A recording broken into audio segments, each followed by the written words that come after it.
దేవునికి మహిమ కలుగునుగాక. ఆయన కృప పర్వతములు తొలగిపోయినను. యెషయా 54:10.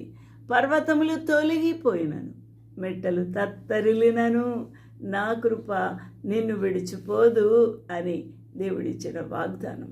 సమాధాన విషయమైన నా నిబంధన తొలగిపోదు అని నీ యందు జాలిపడు యెహోవా సెలవిచ్చుచున్నాడు. కాబట్టి దేవుని యొక్క వాగ్దానం ఇది. ఈ వాగ్దానము తొలగిపోదు.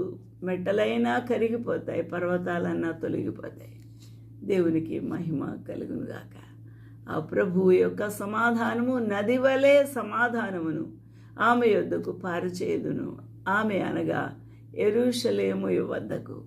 ఆ యొక్క స్త్రీ యెరూషలేము యొక్క స్త్రీ అనగా ఇశ్రాయేలీయుల వారి యొద్దకు ఆయన పారచేస్తాడు.